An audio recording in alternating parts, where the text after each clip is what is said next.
ಸ್ನೇಹಿತರೆ ನಮಸ್ಕಾರ. ಈ ವಿಷಯನ ಕಿರಿಕೀರ್ತಿ ಅವ್ರಿಗೆ ಹೇಗೆ ಹೇಳಬೇಕು ಅಂತ ನನಗಂತೂ ಅರ್ಥ ಆಗ್ತಾ ಇಲ್ಲ. ಕಿರಿಕೀರ್ತಿ ಅವರೇ, ನೀವು ಫಸ್ಟು ಬಿಗ್ ಬಾಸಿಗೆ ಬಂದಾಗ ನಾವೆಲ್ಲ ತುಂಬ ಸಂತೋಷಪಟ್ಟಿದ್ವಿ.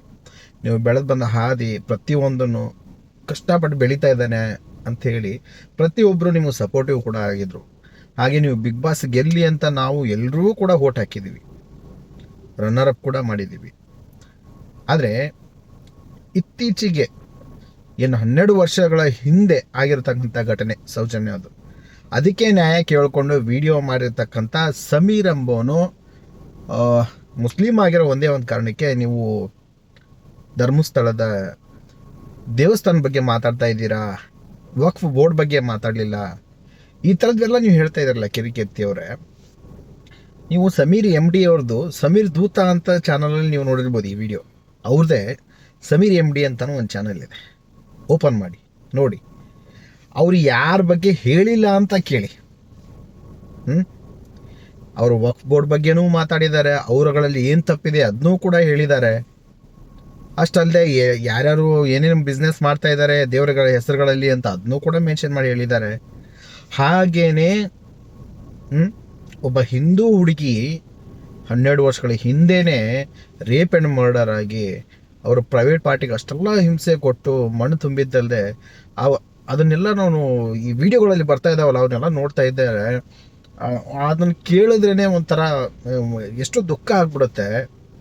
ಎಂಥ ಮನುಷ್ಯನ್ಗೆ ಅದನ್ನು ಆ ವಿಷಯ ಕೇಳಿದ ತಕ್ಷಣ ಒಂಥರ ಏನು ಈ ರೀತಿಯೆಲ್ಲ ನಡೆಯುತ್ತಾ, ಅದು ಅಂಥ ಪ್ಲೇಸಲ್ಲಿ ಈ ರೀತಿಯೆಲ್ಲ ನಡೆಯುತ್ತಾ ಅಂಥೇಳಿ ಒಂದು ದುಃಖ, ಅದನ್ನು ದುಃಖ ಎಕ್ಸ್ಪ್ರೆಸ್ ಮಾಡ್ಕೊತಾರೆ. ಬಟ್ ನೀವು ಅದೇನೋ ನಿಮ್ಗೆ ಆಗಲಿಲ್ವಾ, ನಿಮಗೆ ಆ ಥರದ್ದು ಏನೋ ಅನ್ನಿಸ್ಲಿಲ್ವಾ ನಿಮಗೆ? ವಿಡಿಯೋದಲ್ಲಿ ಫಸ್ಟೇ ಹೇಳ್ತೀರಾ ಯಾರು ಇದನ್ನು ಮಾಡಿದ್ರು ಅವ್ರಿಗೆ ಏನೋ ಶಿಕ್ಷೆ ಆಗಲಿ ಅಂತೀರಾ. ಅದ್ರ ಬಗ್ಗೆ ಧ್ವನಿ ಎತ್ತಿ ಮಾತಾಡಿದ್ರೆ ನೀವೇ ಈ ರೀತಿ ಮಾತಾಡ್ತಾ ಇದ್ದೀರ. ಸಮೀರ್ ಅವ್ರಿಗೆ ನೀವು ಪ್ರಶ್ನೆ ಕೇಳೋದು. ಕೆಲವೊಬ್ರು ಇತ್ತೀಚೆಗೆ ಏನಾಗ್ತಾ ಇದೆ ಅಂತಂದರೆ ಹಿಂದೂ ಮುಸ್ಲಿಂ ಅನ್ನೋ ಥರ ನೀವು ಮ್ಯಾಟ್ರ್ಗಳು ತಗೊಂಬರ್ತಾ ಇದ್ದೀರಾ. ಗುರು, ಹೆಣ್ಣು ಮುಸ್ಲಿಮಲ್ಲೇ ಆಗಲಿ ಹಿಂದೂಲ್ಲೇ ಆಗಲಿ ಅವ್ರಿಗೆ ಅನ್ಯಾಯ ಆಗಿದೆ, ಅವ್ರು ಇನ್ನೂ ಬದುಕಿಲ್ಲ, ಅನ್ಯಾಯ ಆಗಿದೆ, ರೇಪ್ ಆ್ಯಂಡ್ ಮರ್ಡರ್ ಆಗಿದೆ ಅಂತಂದರೆ ಅಲ್ಲಿ ಮೇಜರ್ ಆ ವಿಷಯಕ್ಕೆ ಮೇಜರ್ ಪ್ರಿಫರೆನ್ಸ್ ನೀವು ಅಲ್ಲಿ ಕೊಡಬೇಕು. ಅದಕ್ಕೆ ನ್ಯಾಯ ಕೊಡಿಸೋ ಕಡೆ ಪ್ರಿಫರೆನ್ಸ್ ಕೊಡಿ. ಅದು ಬಿಟ್ಟು ನೀವು ಜಾತಿ ಆ ಜಾತಿ ಈ ಜಾತಿ ಅಂತ ಹೇಳ್ಕೊಂಡು ಅದು ಈ ರೀತಿ ಒಂದು ವಿಡಿಯೋ ಮಾಡಿ ಅದು ಈ ಸಮಯಕ್ಕೆ ನೀವು ಈ ರೀತಿ ಬಿಟ್ಟಿರೋದು ಎಲ್ರಿಗೂ ಒಂಥರ ಬೇಜಾರು ಕೂಡ ಆಗಿದೆ. ಯಾಕಂತಂದ್ರೆ ಕರ್ನಾಟಕ ಜನ ನಿಮ್ಮನ್ನೆಲ್ಲ ಯಾವ ಲೆವೆಲಲ್ಲಿ ಇಟ್ಟಿದ್ದಾರೆ, ನಿಮ್ಮನ್ನು ಒಂದು ಲೆವೆಲ್ಗೆ ಇಟ್ಟಿದ್ದಾರೆ ಅಂತ ಅಂತಾರೆ. ಅಂದರೆ ಅದಕ್ಕೆ ಕರ್ನಾಟಕ ಜನತೆನೇ ಕಾರಣ. ಅದರಲ್ಲಿ ಸೌಜನ್ಯ ಫ್ಯಾಮಿಲಿಯವರು ಆಗಿರ್ಬೋದು. ಅವ್ರ ಬಗ್ಗೆ ಮಾತಾಡಿದ್ದಕ್ಕೆ, ಸಮೀರ್ ಇದನ್ನ ಹೇಳಿದ್ದಕ್ಕೆ, ಆ ವಿಡಿಯೋ ಮಾಡಿದ್ದಕ್ಕೆ ಅವನ್ನ ನೀವು ಹೆಂಗೆ ಮಾತಾಡಿದ್ರಿ, ನಮ್ಮ ದೇವಸ್ಥಾನಗಳ ಬಗ್ಗೆ ಮಾತಾಡ್ತಿದ್ದೀರಾ. ಅಣ್ಣ, ನಿಮ್ಗೆ ಒಂದು ಕ್ಲಾರಿಫೈ ಮಾಡ್ತೀವಿ, ನಾವೆಲ್ಲರೂ ಹಿಂದೂನೇ. ಆದರೆ ಆ ವಿಷಯ ಕೇಳಿದಾಗ ಇದರಲ್ಲಿ ಯಾರ್ದು ತಪ್ಪಿದೆಯೋ ಅವ್ರಿಗೆ ಶಿಕ್ಷೆ ಆಗಬೇಕು ಅಂತಲೇ ಇದೆ.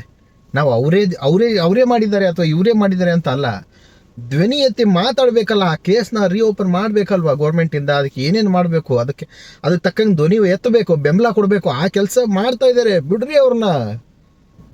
ಅದು ಬಿಟ್ಟು ನೀವು ಚೂಟಬಾರ್ದು ಯಾವತ್ತೂ. ಅದಕ್ಕೆ ಜಾತಿಗಳ ಬಣ್ಣ ತುಂಬಬಾರ್ದು ಯಾವತ್ತೂ. ರೇ, ನನಗೆ ಪ್ರಾಂಪ್ಟಾಗಿ ನಿಮ್ಮ ಬಗ್ಗೆ ತುಂಬ ಬೇಜಾರಾಯಿತು. ನೀವೊಬ್ಬ ಹಿಂದೂ ಆಗಿ ನೀವು ಈ ರೀತಿ ಮಾತಾಡಿದಂತೂ ಇನ್ನೂ ತುಂಬ ಬೇಜಾರಾಗೋಯ್ತು. ಆದರೆ ನಿಮ್ಮ ಹೆಸರು ಕಿರಿಕೀರ್ತಿ ಆಗಿರೋದಕ್ಕೆ ಈ ಟೈಮಲ್ಲಿ ಕಿರಿಕ್ ಮಾಡ್ಕೊಂಡ್ರೆ ನಾನು ಆ ಹೆಸರನ್ನ ಇನ್ನೂ ಮೇಂಟೈನ್ ಮಾಡ್ಬೋದು ಅಂತ ಏನಾದರೂ ಅನ್ನಿಸ್ತಾ ನಿಮಗೆ?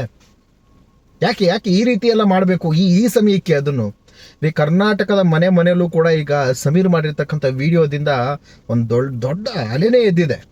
ಅದನ್ನ ಎಲ್ಲರೂ ಮೆಚ್ಕೊಂಡಿದ್ದಾರೆ. ನೀವು ವಿಡಿಯೋ ಮಾಡಿರೋ ನಿಮ್ಮ ವಿಡಿಯೋದಲ್ಲಿನೇ ನಿಮ್ಮ ಕಮೆಂಟ್ಗಳನ್ನ ನೀವು ಓದಿದ್ದೀರಾ ಕೂತ್ಕೊಂಡು? ಎಷ್ಟು ಜನ ನಿಮ್ಗೆ ಸಪೋರ್ಟ್ ಆಗಿದ್ದಾರೆ? ಗುರು, ನಿಜವಾಗ್ಲೂ ನಿನ್ನ ಮೇಲೆ ತುಂಬ ಬೇಜಾರಾಯಿತು. ನಾನು ನಿನ್ನ ಅಭಿಮಾನಿಯಾಗಿದ್ದೆ. ನಾನು ಆ್ಯಕ್ಚುಲಿ ಈ ವಿಷಯ ನನಗೆ ಈ ವಿಡಿಯೋ ನೋಡಿದ ಮೇಲಂತೂ ತುಂಬ ಬೇಜಾರಾಯಿತು ಗುರು, ತುಂಬ ಬೇಜಾರಾಯಿತು. ಕಿರಿಕೀರ್ತಿ ಅಂತಂದರೆ ಒಳ್ಳೆ ವಿಷಯಕ್ಕೆ ಬರ್ತಾನೆ ಅಂತ ಒಳ್ಳೆಯ ವಿಷಯ ಮಾತಾಡ್ತಾನೆ. ಬಿಗ್ ಬಾಸ್ ಗೆದ್ದು ಬಂದಮೇಲೂ ಕೂಡ ನೀನು ಒಬ್ಬ ಯೂಟ್ಯೂಬ್ ಚಾನಲ್ ಓಪನ್ ಮಾಡಿದಾಗ ಅವಾಗಲೂ ಸಪೋರ್ಟ್ ಮಾಡಿದ್ದೀವಿ. ಆಮೇಲೆ ನ್ಯೂಸ್ ಆ್ಯಂಕರಿಂಗ್ ಹೋಗಿದ್ದೆ, ಅವಾಗಲೂ ಸಪೋರ್ಟ್ ಮಾಡಿದ್ದೀವಿ. ಸ್ಪೀಡ್ ಪ್ಲಸ್ ಅಂತ ಹೇಳಿ ಮತ್ತೊಂದು ಮಾಡ್ಕೊಂಡೆ, ಅದಕ್ಕೂ ಸಪೋರ್ಟ್ ಮಾಡಿದ್ದೀವಿ. ಬಟ್ ಈ ವಿಷಯಕ್ಕೆ ನಿನ್ನ ಸಪೋರ್ಟ್ ಇಲ್ಲದೆ ಹೋಯ್ತಲ್ಲ, ಇದಕ್ಕೆ ಮನಸ್ಸಿಗೆ ತುಂಬ ಬೇಜಾರಾಯಿತು. ಬಟ್ ಕಿರಿಕೀರ್ತಿಯವನು ಈ ರೀತಿನೂ ಮಾಡಬಹುದಾ ಅಂತೇಳಿ ತುಂಬ ಹರ್ಟ್ ಆಯಿತು. ತುಂಬ ಅಂದರೆ ತುಂಬ ಹರ್ಟ್ ಆಯಿತು. ಈ ವಿಷಯಕ್ಕೆ ನೀನು ಕರ್ನಾಟಕದ ಯಾವ ಮೂಲೆಯಿಂದ ಜನನೂ ಕೂಡ ನಿನ್ನನ್ನು ಯಾರು ಹೊಗಳಿದ್ರು ಅಂತೇಳಿ ನೀನೇ ನೋಡ್ಕೊ. ಅದು ಯಾರು ಮಾತು ಕೇಳ್ಕೊಂಡು ನೀನು ವೀಡಿಯೋ ಮಾಡ್ದೋ, ಅಥವಾ ನಿಂಗೆ ತಿಳಿದೇ ಮಾಡ್ದೋ, ಅಥವಾ ಕಿರಿಕ್ ಮಾಡಬೇಕು ಅಂತೇಳಿ ವೀಡಿಯೋ ಮಾಡಿದೋ ಗೊತ್ತಿಲ್ಲ. ಬಟ್ ಯಾರಿಗೂ ಇಷ್ಟ ಆಗಿಲ್ಲ ಗುರು ನೀನು ಮಾಡಿದ್ದು. ಒಂದೇ ಒಂದು ವೀಡಿಯೋನು ಕೂಡ ನೀನು ಸೌಜನ್ಯನ ಬಗ್ಗೆ ಮಾತಾಡಲಿಲ್ಲ. ಸೌಜನ್ಯನ ಬಗ್ಗೆ ಒಂದೇ ಒಂದು ವೀಡಿಯೋ ಮಾಡಿದ್ಯಾ? ಎಷ್ಟು ಹಿಂಸೆ ಕೊಟ್ಟು ಅದನ್ನು ಆ ರೀತಿ ಮರ್ಡರ್ ಮಾಡಿದ್ದಾರೆ, ಅದ್ರ ಬಗ್ಗೆ ನೀನು ಒಂದೇ ಒಂದು ವೀಡಿಯೋ ಮಾಡಿದ್ಯಾ? ಇಲ್ಲ. ಆದರೆ ಅದ್ರ ಬಗ್ಗೆ ಧ್ವನಿ ಎತ್ತದವರು, ಅದ್ರ ಪರ ಮಾತಾಡುವಂಥ ವ್ಯಕ್ತಿಗಳ ಬಗ್ಗೆ ನೀನು ವಿಡಿಯೋ ಮಾಡಿರೋದು. ಯಾವತ್ತೂ ಧರ್ಮಸ್ಥಳದ ಆ ದೇವಸ್ಥಾನಗಳ ಬಗ್ಗೆ ಆಯಿತು, ಆ ಕ್ಷೇತ್ರದ ಬಗ್ಗೆ ಆಯಿತು, ಯಾರೂ ಮಾತಾಡಿಲ್ಲ ಗುರುವೇ, ಯಾರೂ ಮಾತಾಡಿಲ್ಲ. ಮಾತಾಡಿರೋದು ಆ ಕ್ಷೇತ್ರಕ್ಕೆ ಏನು ಹೆಸರಿದೆಯೋ ಅದು ಯಾವತ್ತೂ ಹಂಗೆ ಇರುತ್ತೆ. ಯಾಕಂದರೆ ಅದು ದೇವ್ರು ನೋಡ್ಕೊತಾರೆ. ದೇವ್ರ ಕ್ಷೇತ್ರ ಅಂತಂದರೆ ದೇವರೇ ನೋಡ್ಕೊತಾರೆ. ನೀನು ಬಂದು ಅದನ್ನು ಚೇಂಜ್ ಮಾಡಬೇಕು ಅಥವಾ ನಿನ್ನಿಂದ ಅದೇನು ಒಳ್ಳೇದಾಗಬೇಕು ಅನ್ನೋದು ಏನೂ ಇಲ್ಲ. ದೇವರಿಂದ ಒಳ್ಳೇದಾಗದ ನಿನಗಾಗಬೇಕು, ನಿನ್ನಿಂದ ದೇವ್ರಿಗೆ ಒಳ್ಳೇದಾಗತ್ತೆ ಅನ್ನೋದೆಲ್ಲ ಸುಳ್ಳು. ನೀನು ಮಾತಾಡಿರೋ ಮಾತಿದೆಯಲ್ಲ, ನಿಜವಾಗ್ಲೂ ಎಂಥವನಿಗಾದ್ರೂ ಕೋಪ ಬರೋ ಥರ ಮಾಡಿದೆ ನೀನು. ನಿನ್ನ ಬಗ್ಗೆ ತುಂಬ ಅಂದರೆ ತುಂಬ ಬೇಜಾರಾಗ್ಬಿಟ್ಟಿದೆ ನಮಗಂತೂ. ನಮಗೆ ಗಿರೀಶ್ ಮಟ್ಟಣ್ಣವರು, ಮಹೇಶ್ ಅಣ್ಣವರು, ಸಮೀರು, ಅದಕ್ಕೆ ಓಡಾಡ್ತಿರ್ತಕ್ಕಂಥ ಪ್ರತಿಯೊಬ್ಬ ವ್ಯಕ್ತಿನೂ ನಮ್ಮ ಕಣ್ಣಿಗೆ ಯೋಧ ಆಗಿ ಕಾಣ್ತಾ ಇದ್ದಾನೆ ಇವತ್ತು. ಪ್ರತಿಯೊಬ್ಬ ವ್ಯಕ್ತಿನೂ ಕೂಡ ಯೋಧರ ಥರ ಕಾಣ್ತಾ ಇದ್ದಾರೆ ನಮಗೆ ಇವತ್ತು.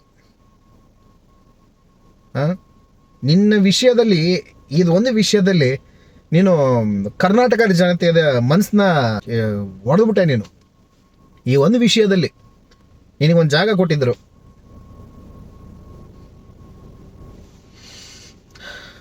ನಮಸ್ಕಾರ.